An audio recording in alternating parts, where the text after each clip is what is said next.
Hi everyone, here's what's bothering me today.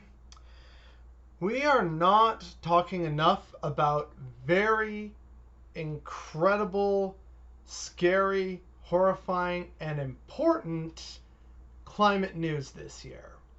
I know it feels like ages ago because that's the kind of year 2020 has been, but the Australian wildfires were just the first in one of many terrible things to happen in 2020. But what I think got lost in the conversation was that the fires aren't supposed to be happening in this kind of ancient, wet rainforest in Australia. And yet they were. Additionally, on the subject of fires, that's been underreported, except by, I think the BBC and NPR or someone. Fires in the Pantanal region, which is the largest tropical wetland on the planet, and it's shared by Bolivia, Brazil, and I think Paraguay or Peru or something like that.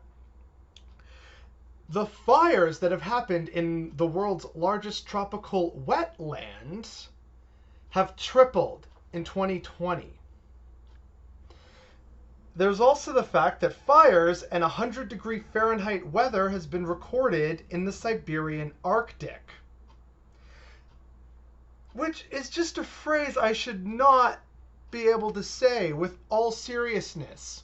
That there's 100-degree Fahrenheit weather in the Arctic. That just... it boggles the mind, and it's scary. It should be ringing everyone's alarm bells. Speaking of the Arctic, there's also the fact that Canada's last fully intact ice shelf on Ellesmere Island collapsed a few weeks ago. And there's also the fact that Greenland's ice sheet, scientists are saying they're looking at the numbers, and they're saying that the ice in Greenland has shrunk past the point of return, meaning it cannot reaccumulate the loss during the winter glaciation period. So this means we're probably locked into, regardless of if we do climate change control measures like we said we do at Paris, and guess what? We're humans and we're terrible and we're not actually changing anything.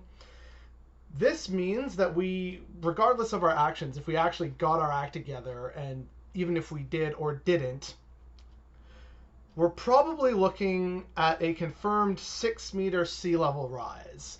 And this is a problem because 40% of the human population lives within 100 kilometers of the coast.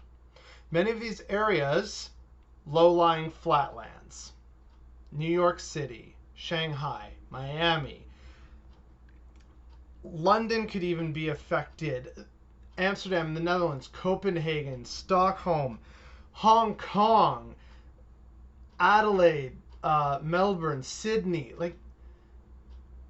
So much of the world's main economic drivers around the world are located in coastal areas.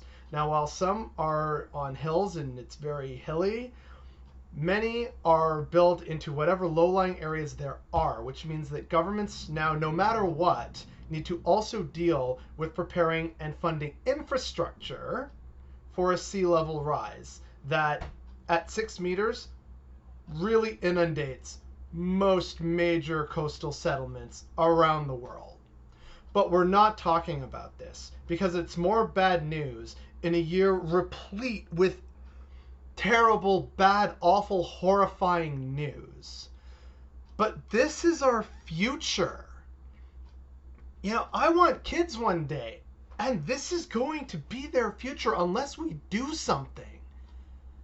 And not just their future, your grandkids' future. Is all this and what we're doing really worth it if in the future you don't have descendants and a generation to look forward to carry on your story and your legacy?